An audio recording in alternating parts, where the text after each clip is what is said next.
हाँ बोलिए। Sir, if we have made a data as a private data in class, and whenever we will access it using the object which we will define using the class of that class, so first of all, sir, we will not be able to access that value due to the private nature. But if we want to, sir, should we write under double underscore x or only x? Double underscore x, not only x. Okay.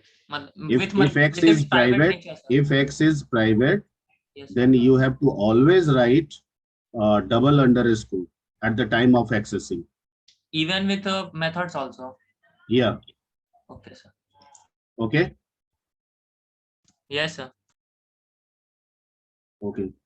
Any more question? Anybody? Sir, OOPS also provide code reusability. और सब तुम ही खाली पूछते रहते हो विनायक, और किसी के पास कोई क्वेश्चन नहीं होता है। The same question with me, sir. अच्छा, सेम क्वेश्चन है। Yes, sir. बाकी सब लग रहा है दो तीन जो तुम लोग हो, तुम हो, कोमल है, ठीक है, मिला जुला के एक कभी कभी बीच बीच में एक विकास कुमार सिंह है, रोल नंबर 20, वो बेचारा हमेशा कोशिश में लगा रहता है। अच्छा है उसका प्रयास, शुरू से हमको उसका प्रयास पसंद आता है। विकास कुमार सिंह तुम ही लोग में ना है, roll number 20? Vikas Kumar only, sir. Vikas Kumar Singh not. विकास कुमार सिंह नहीं, एक विकास कुमार और है जो आहिस्ता आहिस्ता पूछता है, आधा बात पूछता है, आधा मुंह में भी रह जाता है उसका। Yes, sir. तुम ही लोग में ना है विकास कुमार? हाँ हाँ, यस सर, यस सर, बैचमैन। हाँ, तो वो उसका हमको जो है ना, शुरू से ही जो उसको एटीट्यूड बोल लीजिए या जो भी बोल लीजिए, उसका ठीक लगता है। इसलिए ठीक लगता है कि कम से कम वो हमेशा एक कोशिश में लगा रहता है, ठीक है, कि नहीं कुछ जानना है, कुछ सीखना है, ठीक है। बाकी तो हमको लग रहा है कि बहुत कम, कभी कभी यार कोई पूछ दिया तो पूछ दिया, या प्रॉब्लम आया तो आया, बाकी लोग में कोई डिस्कशन पॉइंट ज्यादा बनता नहीं है, ठीक है। अब नहीं बनता है तो उसके बहुत सारे कार्य उनमें हो सकते हैं, हो सकता है कि एक ही बार में समझ में आ जाता हो, ठीक है, ये एक कारण हो सकता है। Sir, हाँ बोलिए। so what does code reusability mean, sir? हाँ, what? Code reusability. That will be discussed later after class and object and constructor and destructor. Okay, because the term code reusability basically associated with the term inheritance. Okay. Okay. Clear? Yes, sir. तो Sir, actually, वहाँ I पे thought that we are creating a class, and we are from that class we are making several objects also. So I think, sir, if we are using the same class again and again and creating several objects, so I thought that this is code now the reusability. term basically the term code reusability is associated with the topic inheritance, but yeah, if you make a function, that is also a part of your code reusability, because if you call the function 10 times, Yes. it means you are always using the same codes. Okay, तो आप जो function ये बना रहे हैं वो भी एक तरह से कोड रीयूजेबिलिटी का तरीका है। आप एक क्लास भी बना रहे हैं, वो भी एक तरह से कोड रीयूजेबिलिटी का तरीका ही, Yes, sir. ठीक है। लेकिन बेसिकली हम जो लिखें, मतलब हम एक क्लास में जो लिखें वो दूसरे क्लास में मिले, ठीक है। अगर हम ये प्रयास करना चाहते हैं कोड रीयूजेबिलिटी के अनुसार, तो फिर ये हमें इनहेरिटेंस के साथ मिलेगा कि मेरा ही लिखा हुआ कोड उसी प्रोग्राम में दूसरे जगह बिना दोबारा लिखे कैसे यूज हो जाए, ठीक है। जैसे फंक्शन में हम कोड रीयूजेबिलिटी कहते हैं, पर वो हो नहीं रहा है, बल्कि कॉल हो रहा है। हम क्या कर रहे हैं, कॉल कर रहे हैं, हम उसका इस्तेमाल कहीं दूसरे जगह नहीं कर रहे हैं बिना लिखे हुए, ठीक है। तो कोड रीयूजेबिलिटी फंक्शन के केस में भी है, लेकिन जो एक्चुअल कोड रीयूजेबिलिटी है वो आपको मिलेगा इनहेरिटेंस के साथ। ठीक है, तो वो हम लोग डिस्कस करेंगे, जल्द ही आ जाएगा। पहले कुछ टर्म है उसको डिस्कस कर। हाँ कोमल बोलो। सर जब हम लोग सेल्फ यूज कर रहे होते हैं तो सेल्फ का बिल्कुल। मतलब करंट ऑब्जेक्ट के करंट ये करंट एड्रेस क्लास को रिप्रेजेंट करता है। सर उसमें कुछ एड्रेस का भी कुछ मतलब होता है सर। एड्रेस एक्चुअली पाइथन क्या है ना, कि मैंने तुम्हें बताया था कि पाइथन पाइथन जो है वो एक प्लेटफॉर्म इंडिपेंडेंट लैंग्वेज है, और जहाँ प्लेटफॉर्म इंडिपेंडेंट लैंग्वेज होता है वहाँ एड्रेसिंग मैकेनिज्म इंटरनल होता है। मतलब हम कह सकते हैं कि ऐसा करता है, पर एड्रेस वाला कोई फिजिकली या कोडिंग में एड्रेस करके कुछ होता है ऐसा नहीं होता है। मैं जो बोल रहा हूँ समझ में आ रही बात? Yes sir. ठीक है, जैसे सी में सी प्लस प्लस में हम लोग पॉइंटर वगैरह पढ़े थे, जिससे हम मेमोरी के एड्रेस या वेरिएबल का एड्रेस या स्ट्रक्चर का एड्रेस, किसी का भी एड्रेस हम लोग फाइंड कर सकते हैं, रख सकते हैं। वैसा कुछ इसमें डायरेक्ट तौर पे नहीं होता है। ठीक है ना, क्योंकि ये प्लेटफॉर्म इंडिपेंडेंट है। जब कोड रन करता है तो पीवीएम जो है वो एक्चुअल फिजिकल मेमोरी के साथ एड्रेसिंग करता है, वो पीवीएम का रोल हो जाता है। उसके पहले तक जो एड्रेसिंग होता है वो वर्चुअल होता है, जो पाइथन खुद बनाता है या पीवीएम खुद बनाता है। ठीक है, जिसको हम लोग बाइट कोड भी कहते हैं। क्या कहते हैं? Byte code. Clear? Yes sir. Okay. Sir वो सिस्टम के अगर इंटरनली वर्क में हो रहा होता है सर उसको हम लोग देख भी सकते हैं किसको? मतलब एड्रेस को। अगर सिस्टम में इंटरनली ना हो तो बिल्कुल देख सकते हैं। आप सी में जो पॉइंटर में आप किसी, मान लीजिए आप मैलॉक करते हैं, सी में आपको बताया गया था, और मैलॉक करके किसी मेमोरी का एड्रेस आप किसी पॉइंटर पी में रख लें, और उस पी पॉइंटर को आप डिस्प्ले कराइए, तो उसका एड्रेस ही ना डिस्प्ले करेगा, जो उसका फिजिकल एड्रेस है मेमोरी का। ठीक है। Yes sir.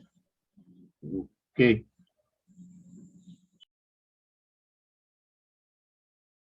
अब पाइथन को आप सिस्टम लेवल पे नहीं समझिएगा। अगर आपके दिमाग में ये चल रहा हो कि we can use the Python for developing some compiler, developing some interpreter, developing some operating system, developing some drivers, ठीक है, तो इस सिस्टम लेवल पे पाइथन के पास फैसिलिटी नहीं है। एप्लीकेशन लेवल पे, अप्लाइड लेवल पे जितनी फैसिलिटी है वो सब है। ठीक है, वो चाहे आपके साथ डायरेक्टली एसोसिएटेड हो या indirectly associated. Clear? Yes sir. Okay.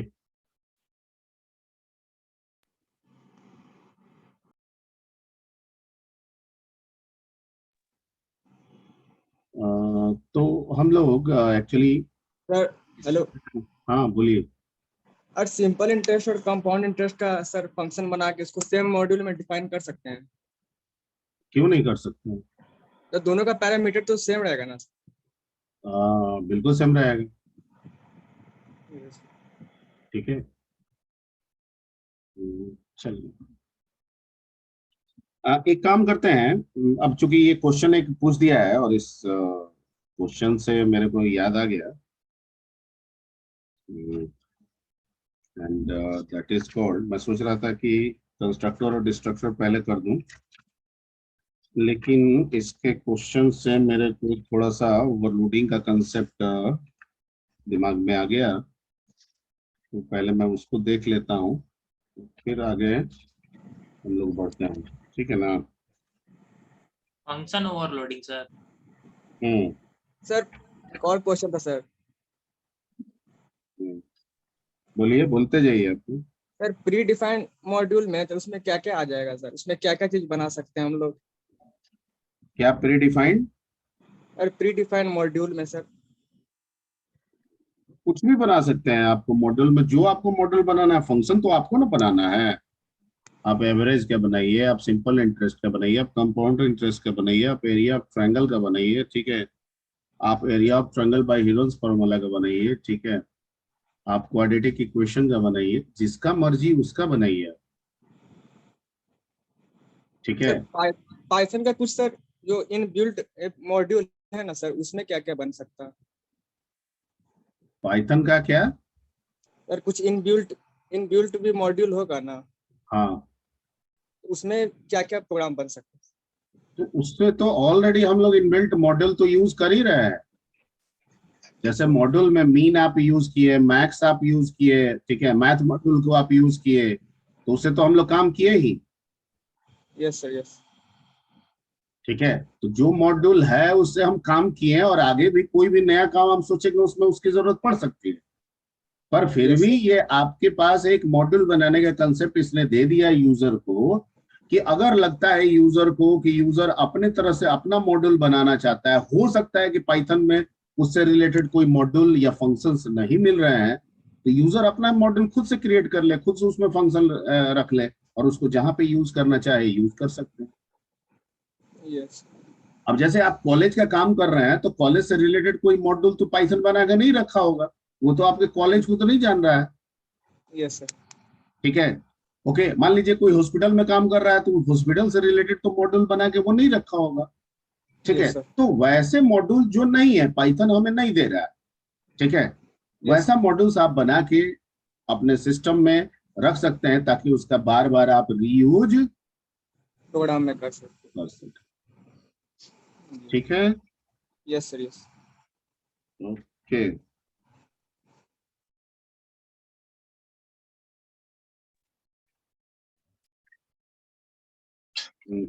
just give me 1 minute.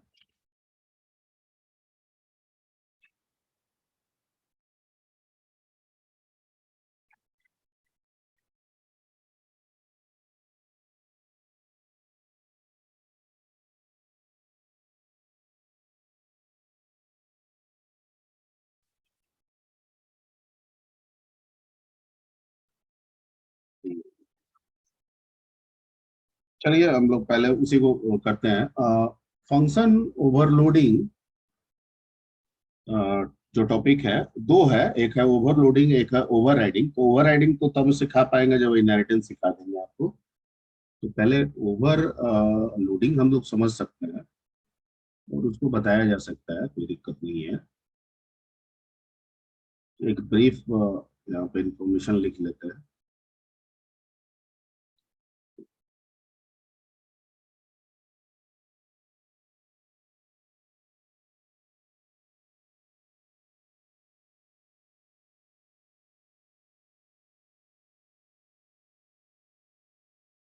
जैसे टॉपिक है फंक्शन ओवरलोडिंग, या समवेयर इट इज कॉल्ड क्या, मेथड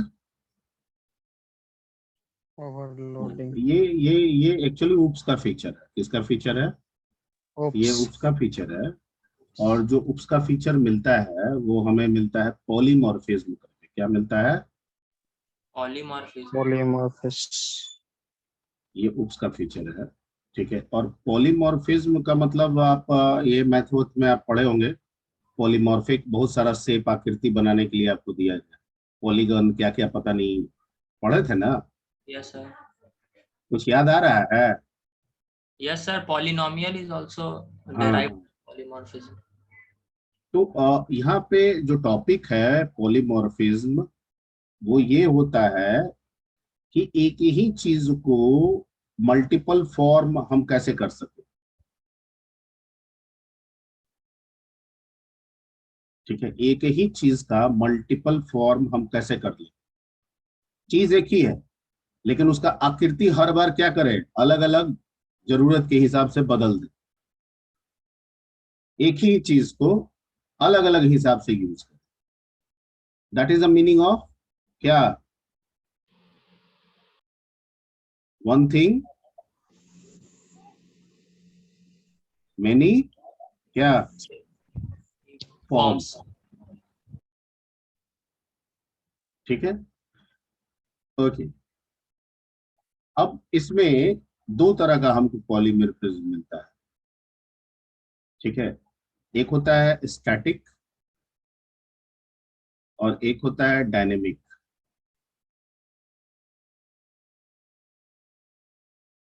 ठीक है, तो एक्चुअली ये कंपाइलर के हिसाब से स्टैटिक और डायनेमिक पढ़ाया जाता है, ठीक है ना। यहाँ पे हम लोग जो कुछ भी होगा, ठीक है, पहले तो आपका क्या होगा, पीबीएम बाइट कोड मोड में होगा। और एक्चुअल में बाइट कोड का कोई बेसिक इंपॉर्टेंस होता नहीं है, क्योंकि सोर्स कोड ही आपका बाइट कोड में कन्वर्ट होता है। जो मेन इंपॉर्टेंस होता है वो कब का होता है, रन टाइम में, क्योंकि पाइथन क्या है, डायनेमिक। Integrator based. ठीक है, ओके। तो जो पॉलीमॉर्फिज्म है, इसको हम स्टैटिक और डायनेमिक आपके लिए लिखने के बजाय इसको हम लिख देते हैं दो तरीके से। यहाँ पे कंपाइलर में पढ़िएगा तो वैसे ही समझाएंगे। एक होता है ओवरलोडिंग और दूसरा होता है ओवरराइडिंग, ठीक है, ओवरलोडिंग एंड ओवरराइडिंग। तो जैसे ओवरलोडिंग का मतलब क्या आप समझ रहे हैं, ओवरलोडिंग, चीजें दोनों एक ही है, थोड़ा थोड़ा अंतर होता है दोनों में। जैसे ओवरलोडिंग का मतलब क्या हुआ, how you can say that this is the overloading. Capacity से ज्यादा आएगा तो। हाँ, कैपेसिटी से ज्यादा। मान लो कि ये बॉक्स है और इस बॉक्स में हम दो चीज रख सकते हैं, ठीक है, तो क्या ये ओवरलोडिंग है? No sir. No sir. नहीं है, ठीक है, ये ओवरलोडिंग नहीं है। No sir.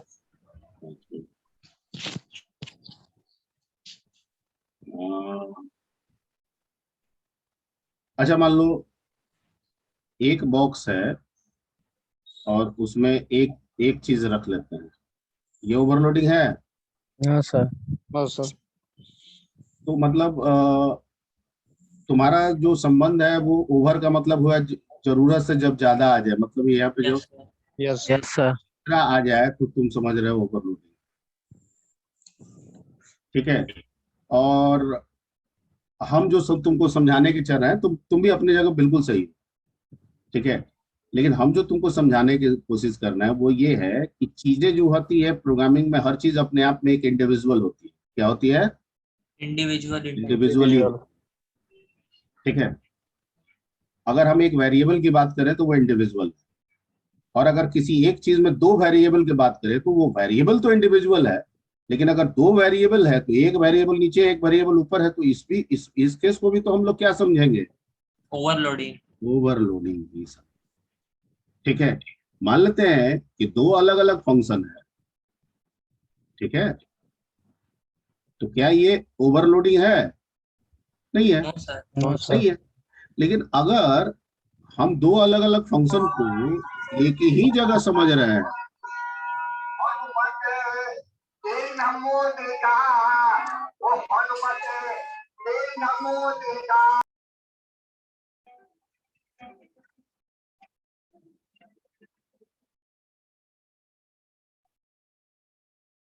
हाँ जी,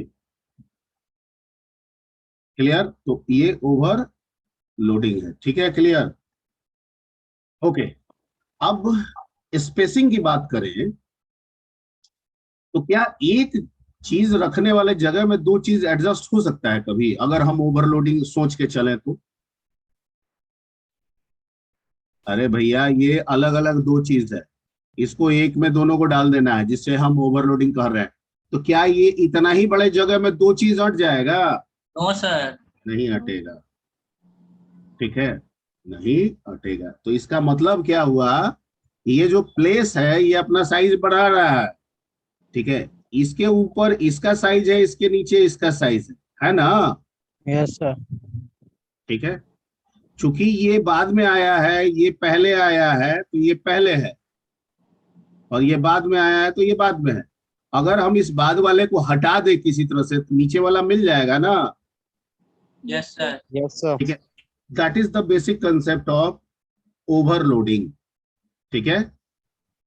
उसको हम लोग क्या कर रहे हैं, ओवर लोडिंग। ओवरलोडिंग। और Overload. ओवर राइडिंग में कहता है ना कि नहीं, ओवर राइडिंग मतलब है कि एक नंबर आया और जैसे ही 2 नंबर आया, 1 नंबर हट गया और यहाँ पे क्या चला आया, दूसरा नंबर। मतलब जगह एक के लिए है। पहले 1 नंबर इस्तेमाल कर रहा था, जब 2 नंबर आया तो 1 नंबर हट गया, वहां पे अब उस जगह को किसने इस्तेमाल करने लगा, दूसरा, दूसरा। As per the requirements. हम्म। ठीक है, जैसे मान लीजिए कि सपोज कीजिए कि सपोज कीजिए कि ये मेरे पास मोबाइल है और ये मेरे पास माउस है। ठीक है, मोबाइल नीचे है, माउस ऊपर। ये जो कंसेप्ट है, this concept is called overloading, Overriding. Not overriding, overloading. Overloading. Because कि मेमोरी इसका भी है, जगह इसका भी है, जगह इसका भी है। जब मैं ये हटाऊंगा तो क्या मिल गया, मोबाइल। Yes, sir. मैं जब रखा हूं तो अभी एक्टिव मोड में कौन है, माउस। लेकिन जब Mouse. मैं माउस को हटा रहा हूं तो क्या मिल जा रहा है, Mobile. मोबाइल।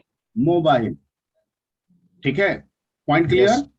Yes, sir. अब अगर यहाँ पे मोबाइल है इस जगह पे, और मोबाइल को यहाँ पे हटा दूं और यहाँ पे हम इसी जगह पे क्या रख दूं, माउस। माउस रख दूं, तो this concept is called overriding. Overriding. ठीक है। तो ये Yes. थोड़ा सा डिफरेंस है यहाँ पे मेमोरी को लेकर। ठीक है, तो ओवरलोडिंग में क्या होता है कि जो मेमोरी हम यूज करते हैं, एक के बाद जब दूसरा यूज होता है तो मेमोरी उस अनुसार श्रिंक होते रहता है या बढ़ते रहता है, एक्सपेंड होते रहता है। क्योंकि हो सकता है कि पहले आप छोटा डाटा टाइप को यूज कर रहे हैं, बाद में आप क्या कर रहे हैं, बड़ा। पहले आप इंटीजर पे काम कर रहे हैं, बाद में आप क्या कर रहे हैं, फ्लोट पे काम कर रहे हैं। Yes, sir. ठीक है, तो जो जगह है ना, ठीक है, वो जगह में चेंज होते रहेगा। पहले एक लेयर बना लेगा इंटीजर के लिए और वो एक लेयर बना लेगा फ्लोट के लिए, क्योंकि कोई अभी फ्लोट पे काम चल रहा है। ठीक है, और जब हम फ्लोट को हटा देंगे तो फिर कौन वाला लेयर मिल जाएगा हमको, इंटीजर वाला लेयर। क्लियर। Yes, sir. ये थोड़ा सा पॉलीमॉर्फिज्म से रिलेटेड था, ये थोड़ा सा आपको दिमाग में रखिए। फंक्शन ओवरलोडिंग का यहाँ मतलब होता है टू डिफाइन और use, to define a function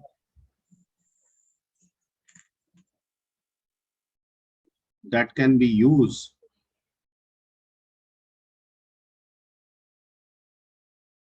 for different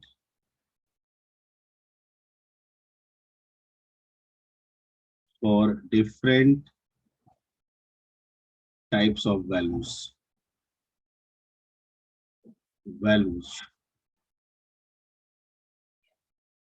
using their parameters।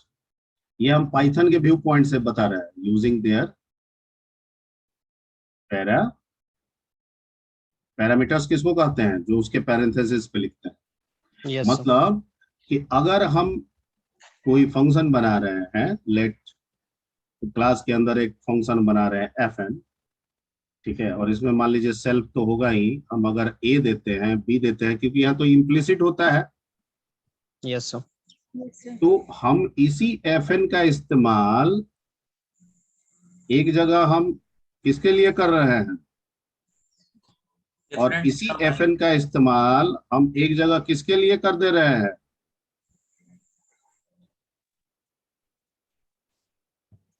Different set of values के लिए सर। पहला इंटीजर है, दूसरा फ्लोट है। तो एक ही फंक्शन नो अलग अलग फॉर्म के लिए काम कर रहा है। Yes sir.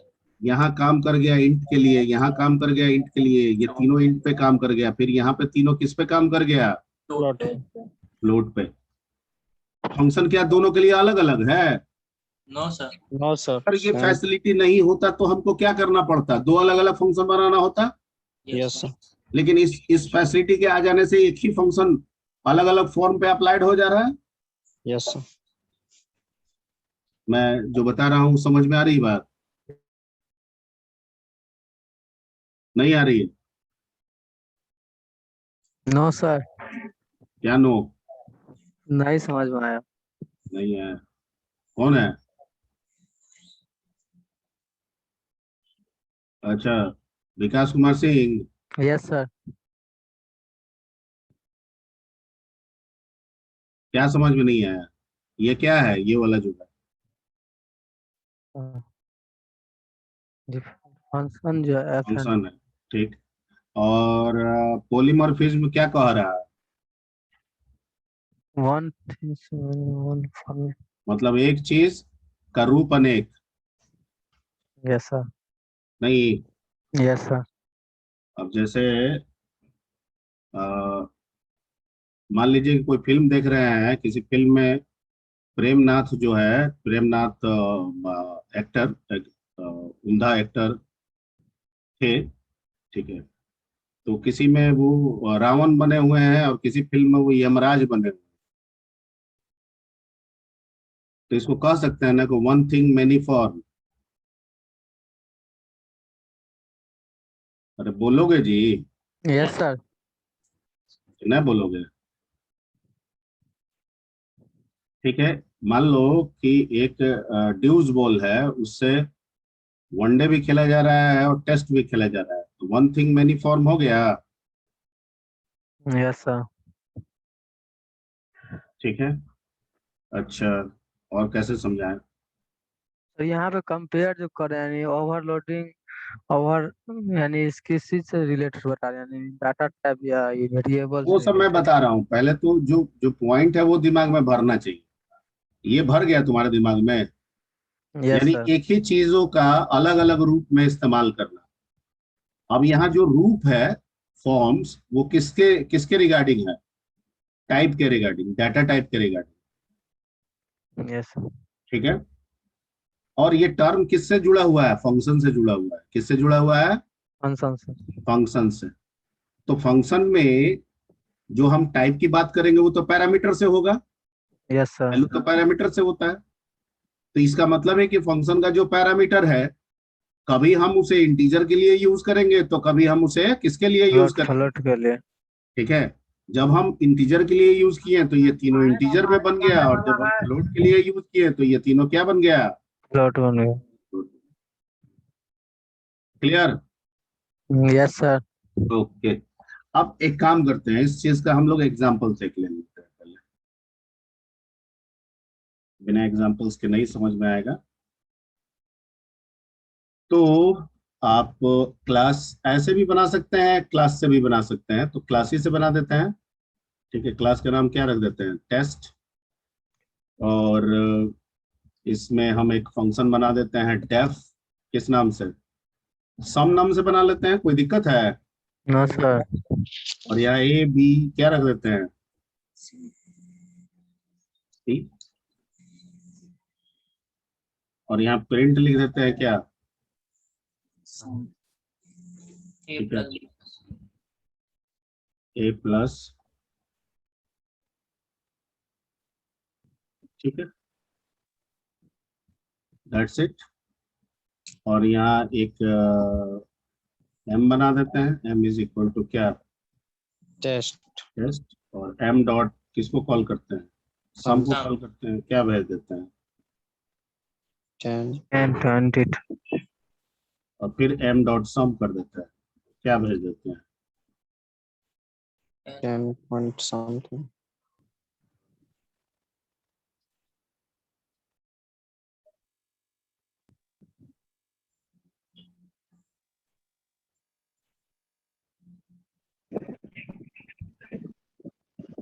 ठीक है। ये क्या खुल गया भैया?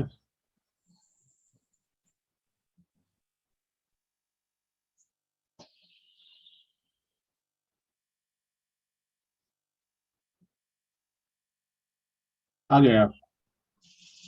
Yes sir. यस। तो अगर ये फीचर सपोर्टेड नहीं होता पाइथन में, जिसे हम क्या कह रहे हैं? Function Overloading. ओवरलोडिंग, और क्या ये संभव होता? No, sir. नहीं होता। ठीक है। अभी इसके पहले उसने जो पूछा इंटरेस्ट के लिए, तो यहाँ पे पीआरटी दे देंगे। ठीक है। और इसी पीआरटी का हम इस्तेमाल किसके लिए कर लेंगे? एक ही पीआरटी आया, एट द सेम टाइम हम उसका इस्तेमाल कर लेंगे। इंटीजर वैल्यू के लिए भी कर सकते हैं, फ्लोट वैल्यू के लिए भी कर सकते हैं। कर सकते हैं ना? Yes sir. Yes sir. ठीक है, अगर ये सुविधा नहीं दिया जाता तो हमें क्या करना पड़ता, इंटीजर का अलग एक सम बनाना होता और फ्लोट के लिए एक दूसरा सम 1 बनाना होता ना। Yes sir. Yes, sir. यहाँ एक ही फंक्शन एक ही नाम से एक ही डेफिनेशन से अलग अलग टाइप के लिए क्या कर गया, Define. Define. Point clear? Yes sir. This is called function over Overloading. Loading. Function overloading, या इसे मेथड ओवरलोडिंग भी कर सकते हैं। ठीक है, ओके, तो ये एक नोट कर लीजिए, इसको आप लोग कर लीजिएगा। ये एक वो बच्चा जो पूछा था उसी से मेरे दिमाग में आ गया था। और फिर हम लोग अपने काम की तरफ बढ़ जाते हैं, और जो पर्पस है कंस्ट्रक्टर और डिस्ट्रक्टर समझाने का। This is the whole and soul of function overloading. हाँ, अब कुछ नहीं है, बाकी इनहेरिटेंस में भी फंक्शन ओवरलोडिंग हो जाएगा, तो वो वहां सीख लेंगे। बाकी और कुछ नहीं है इसमें। Okay. एक ही चीज का अलग अलग फॉर्मेट के लिए यूज करना, फॉर्म के लिए तो यहाँ यूज हो रहा है ना सम, एक ही सम अलग अलग फॉर्म के लिए यूज हो रहा है ना। Yes sir. Yes sir. हाँ, जो और यहाँ जो वैल्यू है वो किस तरह का है, Integer value. 10, 20, 30, ये इंटीजर्स है ना। Yes sir. ठीक,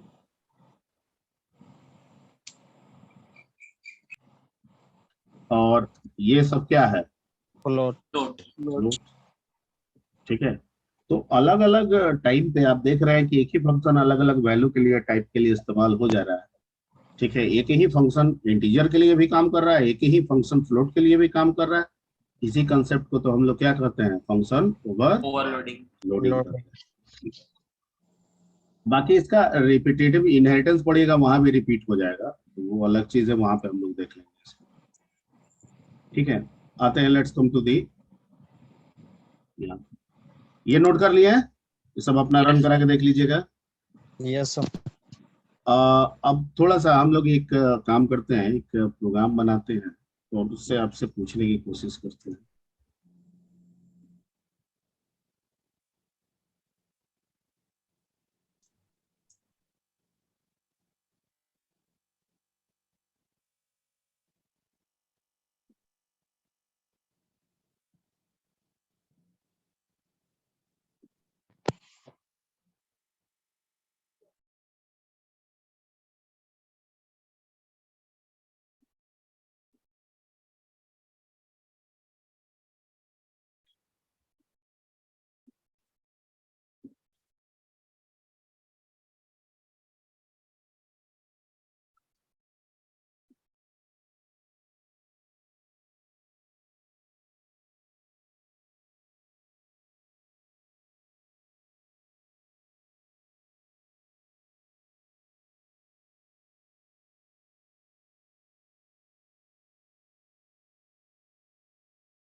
वैसे तो एक्स का डिक्लेयर है, ऐसे भी तो ले लेना चाहिए, देख लेते हैं।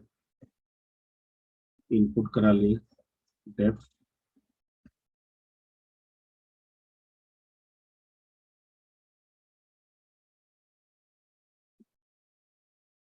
ये अभी पूछना है इसलिए हम दूंगा।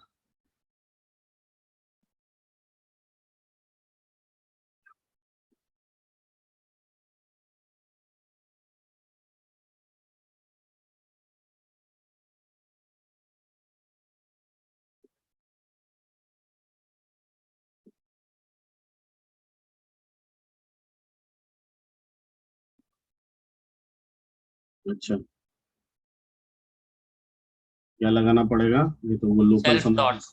डॉट।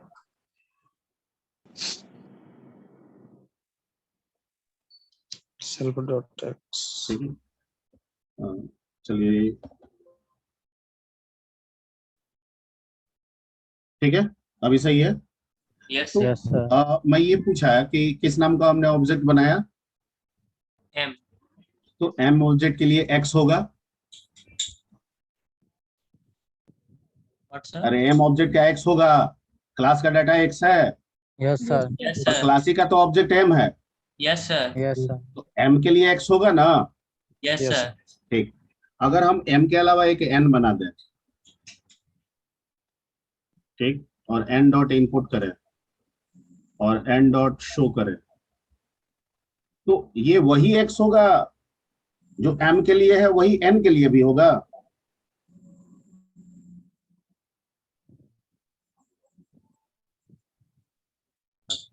Yes, sir. गलत, No, सेल्फ sir. वाला गलत, गलत, गलत।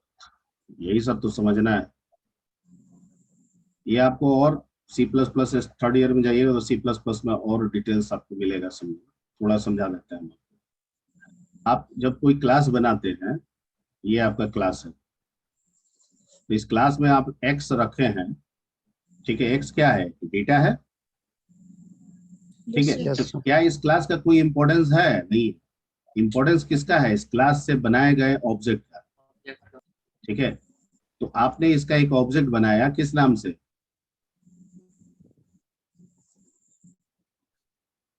एम नाम से।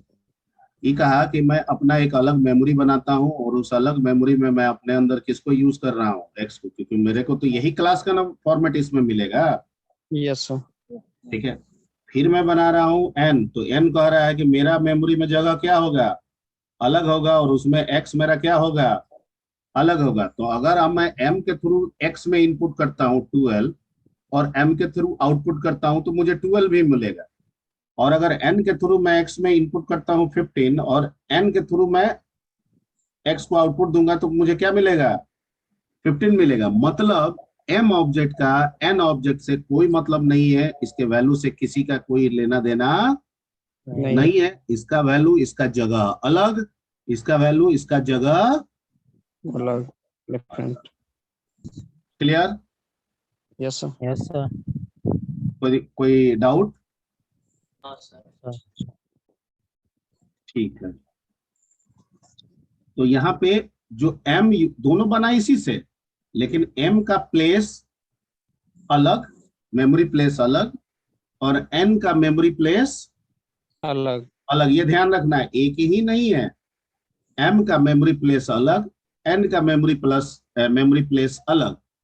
एंड दैट्स वाई, चूंकि क्लास का ऑब्जेक्ट बन रहा है और क्लास के अंदर डेटा x है, तो m के लिए भी x अलग और n के लिए भी x अलग।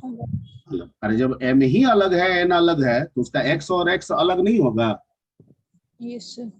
क्लियर? ओके, अच्छा।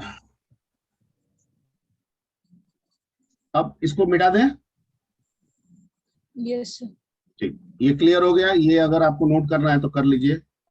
हालांकि ये सेम चीज है, ये पहले भी बता चुके हैं, कुछ नहीं है, इनपुट आउटपुट हम सिर्फ किए। ठीक है, इसको अब हम हटा दे रहे हैं। अब जो हमारा पर्पस है, वो पर्पस क्या है, वो मैं थोड़ा सा मैं करता हूँ। इस लाइन को हटा देता हूँ और सिर्फ रहने देता हूँ किसको? तो Yes, sir. और m भी रहने देते हैं, इनपुट हटा देते हैं, और n भी रहने देते हैं, इनपुट हटा देते हैं। अब हम रन कराएंगे तो क्या होगा?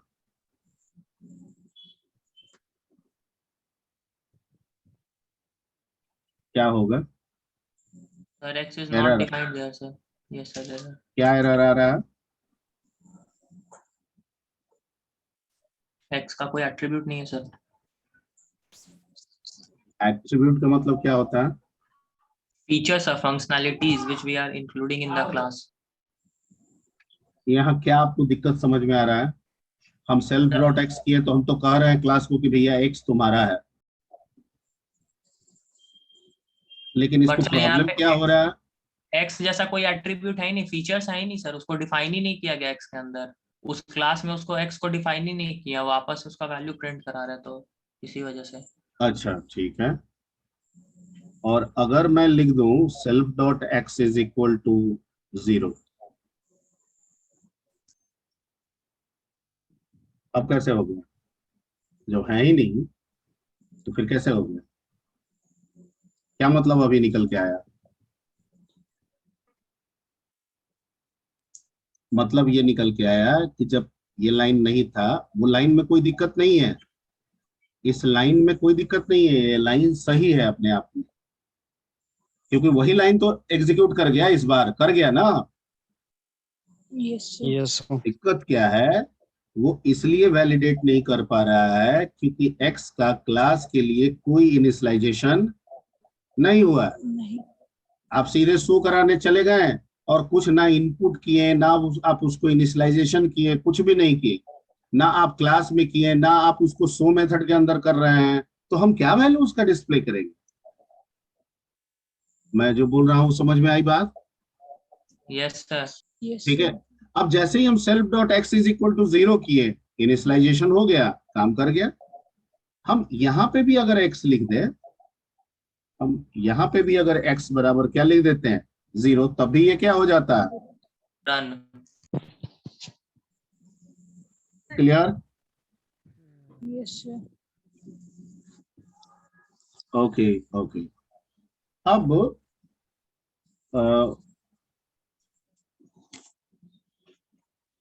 ये मान लीजिए कि इस तरह का जो क्लास का डेटा है, ठीक है, तो ये तो डेटा अभी तो 1 पे समझा रहे हैं, ऐसे तो जरूरत के हिसाब से 50 हो सकते हैं। Yes yes sir.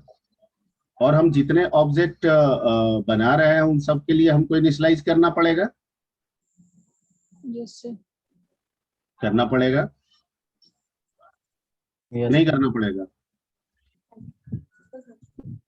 सर एक बार इनिशियलाइज करेंगे सारे ऑब्जेक्ट में यूज करेंगे। हाँ, वेरी गुड वेरी गुड। ठीक ठीक, गुड गुड बनाए, गुड, इसी से आगे निकलेगा।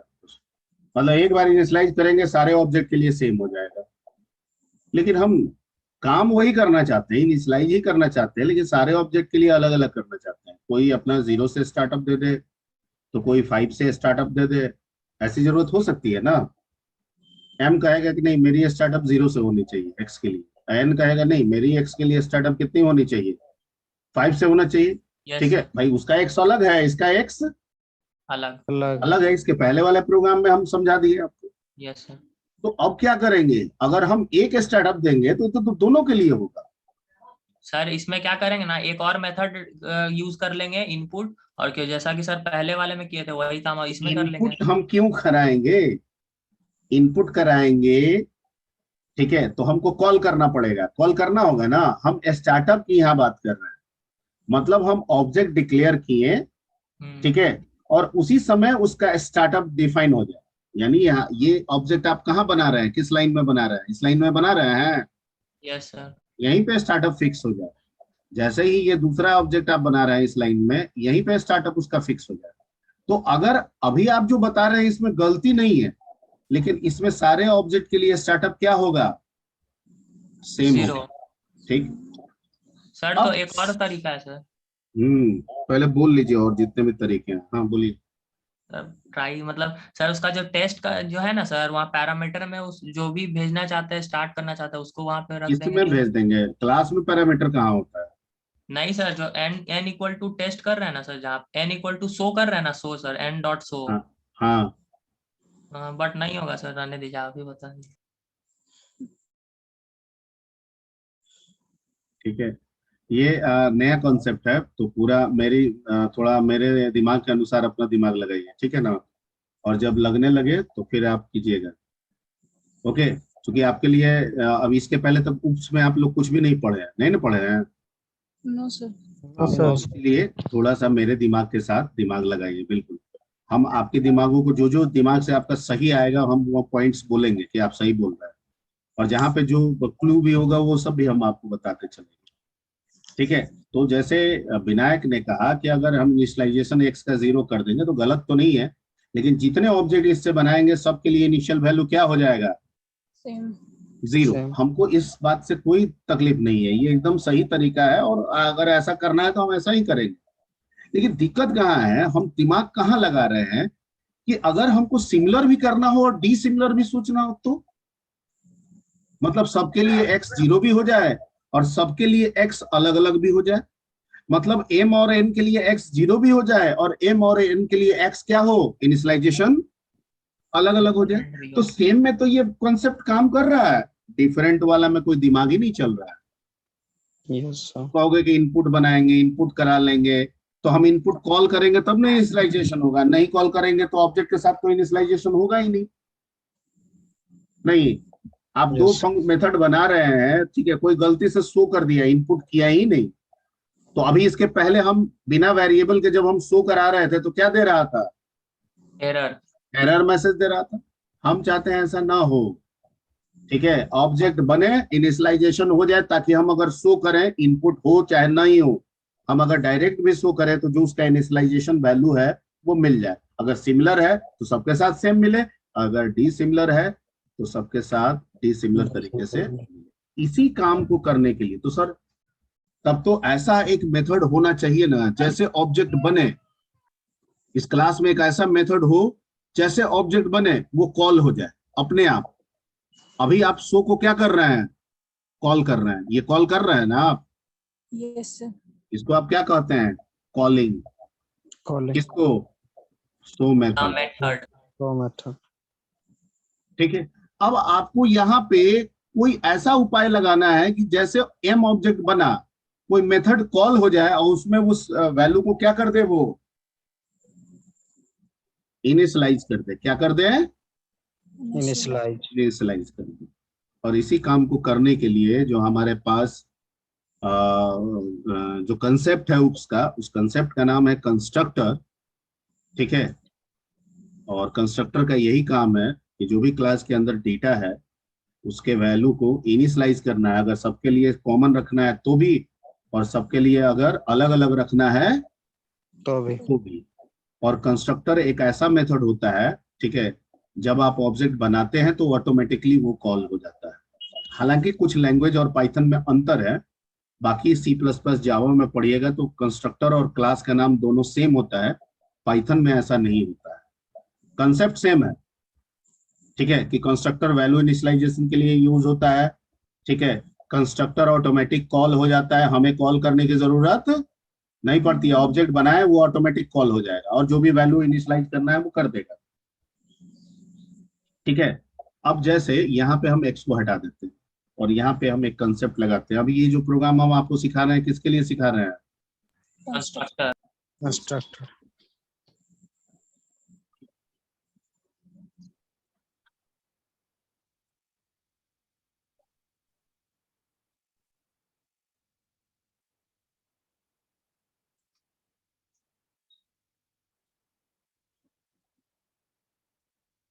इनिशियलाइजिंग वैल्यूज,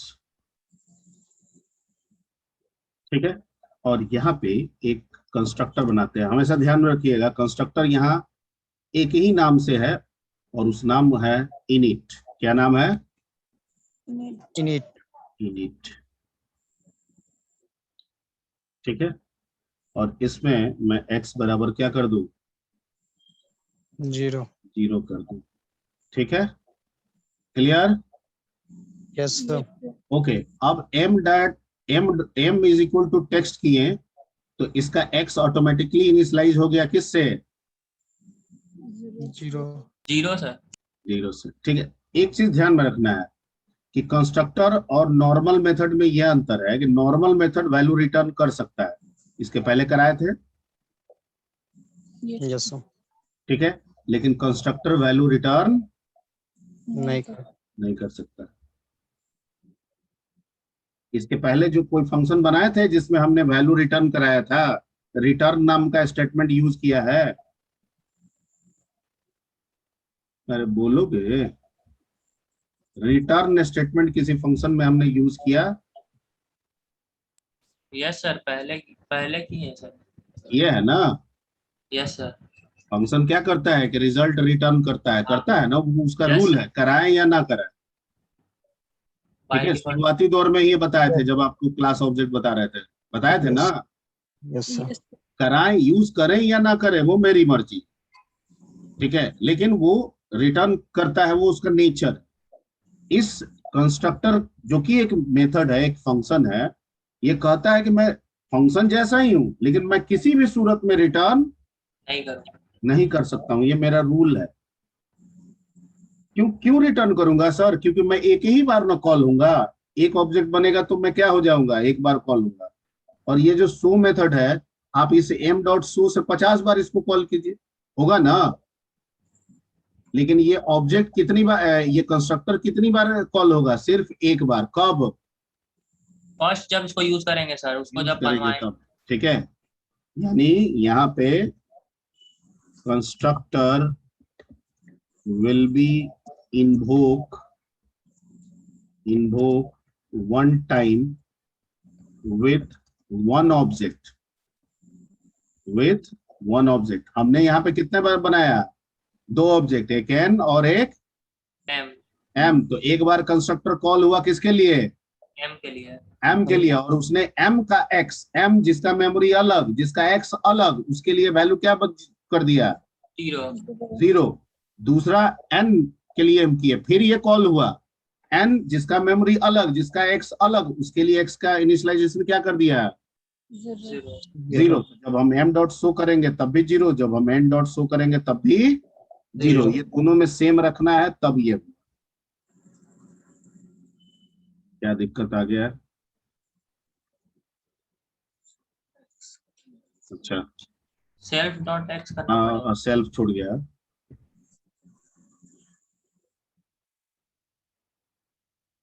ठीक है,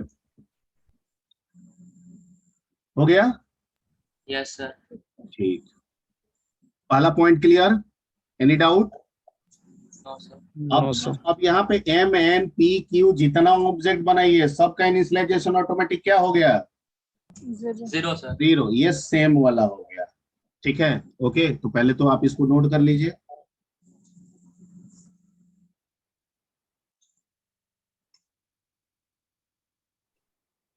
नोट हो गया? Yes sir. अब है कि मान लीजिए सर हमको डिफरेंट करना है, m को कुछ और वैल्यू से और n को कुछ और वैल्यू से। ऐसा भी तो जरूरत हो सकता है। अभी कुछ देर पहले आप बता रहे थे, अब कैसे होगा?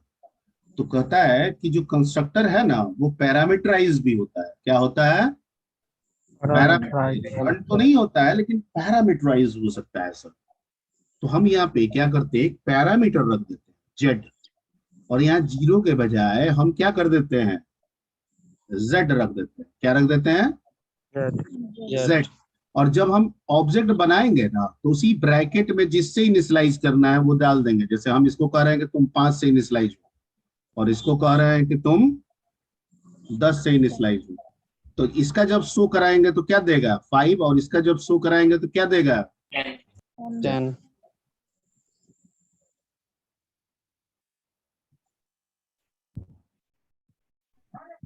Clear? Yes sir. I hope so कि आप लोग कंस्ट्रक्टर का इंपॉर्टेंस समझ गए होंगे। यस अगर सर। कंस्ट्रक्टर नहीं होता तो आपके पास एक ही वैल्यू पे काम करने के अलावा और कोई दूसरा विकल्प नहीं होता। दूसरा विकल्प ये होता कि एक इनपुट बनाते, तो भैया इनपुट जब हम कॉल करेंगे तब नो काम करेगा। अगर गलती से कॉल नहीं किए तो काम ही नहीं करेगा। यहाँ तो कोई गलती होने का सवाल ही नहीं है। एक बार कंस्ट्रक्टर बना दिए, हम जब जब ऑब्जेक्ट बनाएंगे वो ऑटोमेटिकली क्या हो जाएगा? कॉल हो जाएगा। ठीक है। अब अगर सिमिलर के लिए रखना है तो पैरामीटराइज मत रखिए, उसमें डायरेक्ट वैल्यू डाल दीजिए। जैसे इसके पहले हम लोग 0 पे डाले थे। और अगर डिफरेंट करना है तो सर पैरामीटर रख लीजिए, और m के लिए जो भी भेजना है, जिससे इनिशियलाइज करना है, वो वैल्यू उसके ब्रैकेट में लिख दीजिए। और n के लिए जिससे इनिशियलाइज करना है, वो वैल्यू उसके ब्रैकेट में लिख दीजिए। क्लियर? Yes sir. ठीक है, तो इसको आप लोग रन करा लीजिए। और ज्यादा नहीं, आज रखने देते हैं। ठीक है, इसके बाद डिस्ट्रक्टर का भी कंसेप्ट है। तो अभी हम चाहेंगे कि 2 टॉपिक पे आज आप लोग पूरा काम कर लें। एक तो ओवरलोडिंग पे काम कर लें, जो कि आपको ऑलरेडी बता दिया गया, और दूसरा आपका कंस्ट्रक्टर पे काम कर लें। सी जावा में पढ़िएगा, उसके हिसाब से पाइथन को देखिएगा तो चेंज होगा। ओवरलोडिंग में भी चेंज है और कंस्ट्रक्टर में भी चेंज है। ठीक है, आप ओवरलोडिंग और कंस्ट्रक्टर पढ़िए, कहीं के लिए भी कंसेप्ट सब जगह एक ही होगा, लेकिन आपका जो व्यू पॉइंट है जो बनाने का, वो किसके नजरिए से देखना होगा आपको? पाइथन के नजरिए से। बाकी C++, जावा, ठीक है, बाकी जगह पे तरीके अलग है। ठीक है। सी सिंटेक्स प्लस अलग प्लस, होगा सर। हाँ सी प्लस प्लस में सम को आपको 4 बार, अगर इंटीजर इंटीजर फ्लोट फ्लोट के लिए करना है तो उसको 2 बार लिखना होता है वहां। यहाँ पे वो नहीं होता है, क्यों?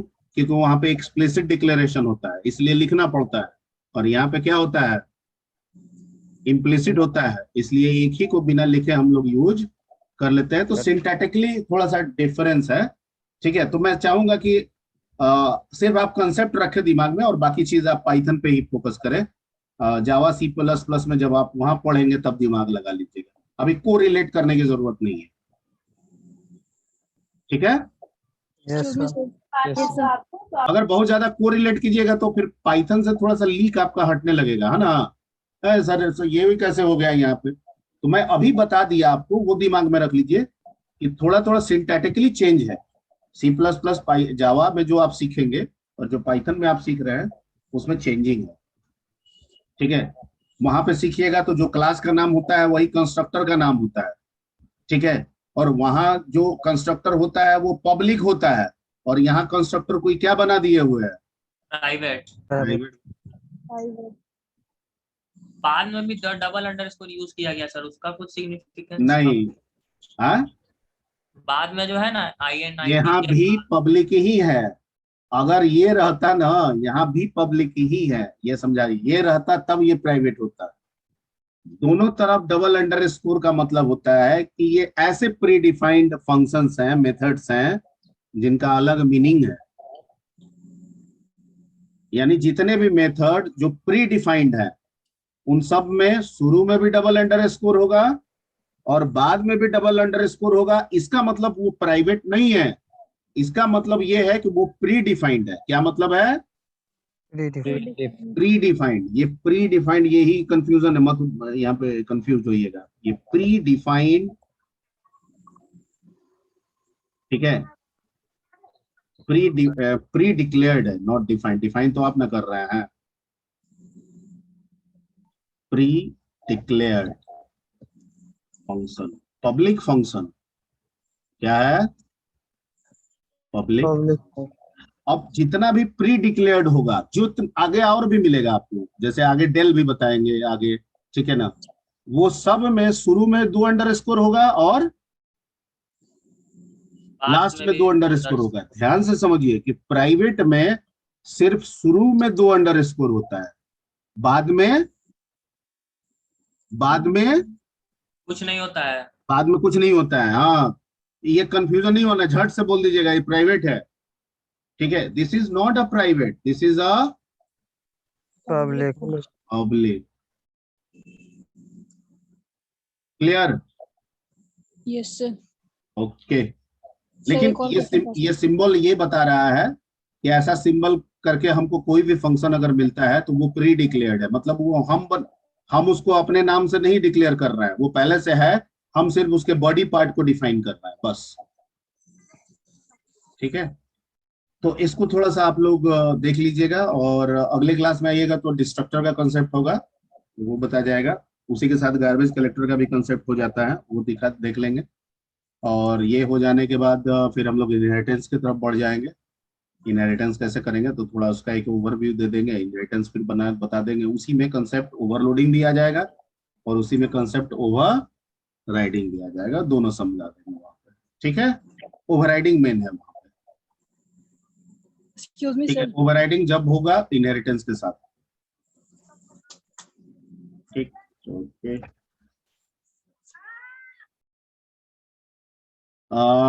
I have taken the first dose of vaccine. Okay. Yes sir. तो मैंने तो ले लिया, और ऐसा कुछ भी नहीं है, बड़ा ये है। और नॉर्मली जो बचपन में हम लोग लेते थे, और वैक्सीन का जो थोड़ा बहुत जैसे होता है, हाथ दे दर्द करना या थोड़ा फीवर बहुत, आ जाता है सर। हाँ, फीवर भी बहुत रेयरली, वो एक नहीं गर्माहट वाला नहीं होता है, सांस गर्म वाला फीवर, ज्यादातर वही होता है। मतलब थोड़ा सा बॉडी जो है थोड़ा सा मतलब ऐसा लगेगा कि थोड़ा आलसी टाइप का लगेगा एक दिन के लिए, 24 घंटा के लिए। आई रियलाइज दैट। ठीक है, बॉडी पे थोड़ा थोड़ा, सबका बॉडी अलग अलग है, तो थोड़ा 19 थोड़ा 20 सबके साथ होगा, लेकिन सबके साथ वही रहा है, किसी को थोड़ा कम, किसी का थोड़ा ज्यादा। ठीक है, Yes, sir. और वो लेना ही पड़ेगा, क्योंकि उसके अलावा हर्ड इम्यूनिटी, जब तक पूरे दुनिया को हर्ड इम्यूनिटी नहीं आएगा, कोरोना से निजात नहीं मिलने वाला है। और हर्ड इम्यूनिटी का मतलब यही होता है कि शरीर जो है, ठीक है, वायरस से फाइट करे। ठीक है, अब एक हो गया कि भाई वायरस इन्फेक्शन से आप इन्फेक्टेड हो गए और आपका शरीर लड़ रहा है, तो वो तो थोड़ा ज्यादा रिस्की हो जाता है ना। Yes sir. ये पता नहीं आप लोगों का ये लिंक जो है अभी तक लोडिंग में जा रहा है, खुल नहीं रहा है, पर क्या दिक्कत है आई डोंट नो। मुझे तो लग रहा है कि कुछ दिक्कत Sir, है। which vaccine have you taken, sir? Covaxin or Covishield? Covaxin दिया था, जहां हम गए थे वहां वही वैक्सीन दे रहा था। अरे कोई भी, सब एक है। Yes, sir. Don't think this is Covishield, this is Covaxin. ठीक है, सब एक है, सबका काम भी एक ही है। Yes, sir. ठीक है, तो आप लोग अगर विचार कर रहे हैं तो ले लीजिए, जब जब जिसको मौका मिले, जिस सहूलियत मिले। हर्ड इम्यूनिटी बनाना बहुत जरूरी है। जैसा अमेरिका में बहुत हद तक लोग बना रहे हैं या बना दिए गए, तो लोग धीरे धीरे अब मास्क इग्नोर कर रहा है, ऐसा सुने होंगे Sir, न्यूज वगैरह। In a Yes, report sir. of America, sir, it has been said that 10 crore people are vaccinated with vaccine, sir. And among that, only 10,000 people were, after taking the vaccine, they get infected from corona, sir. And only 963 or 64 people got admitted to the hospital, and all the rest were asymptomatic, sir. मतलब कितने लोग 10 करोड़ करीब लिए थे। Yes, sir, 10 crore, sir. The positive, and after taking the vaccine, sir, the positivity rate is just around 0.01%. This is ठीक है, तो आपका बॉडी जो है वो फाइटिंग के लिए तैयार हो जाता है ना। ठीक है, इसमें थोड़ा सा हेडेक भी होता है। यस और सर। हेडेक इसलिए होता है कि आपका जो दिमाग में जाके लिखता है ना, उसके बारे में पहले से तो लिखा हुआ नहीं है, तो वो जाके दिमाग में नए इंस्ट्रक्शन को राइट करता है। तो जब राइट करेगा तो एक नयापन होगा, तो थोड़ा हैवीनेस तो आ ही जाएगा ना। yes, sir. तो वो भी वन टाइम के लिए होता है, एक ही दिन में सब चीज होगा, फिर ठीक हो जाता है। Just like how the data is written on hard disk. हाँ, इसके अलावा और कोई ऑप्शन भी नहीं है, और साइंटिफिकली यही एक तरीका है। ठीक है, कि हर्ड इम्यूनिटी बना लीजिए, ठीक है, और सेफ रहिए, सुरक्षित रहिए। और vaccination is the very safe point. मैंने अपना एक्सपीरियंस शेयर कर लिया आपके साथ, ठीक है, और मैंने तो ले लिया है, पर जो सेकंड डोज भी 1 महीने के बाद देगा। पहले तो आपका ये मेरे को ये नहीं पता चल रहा है फुल क्यों नहीं।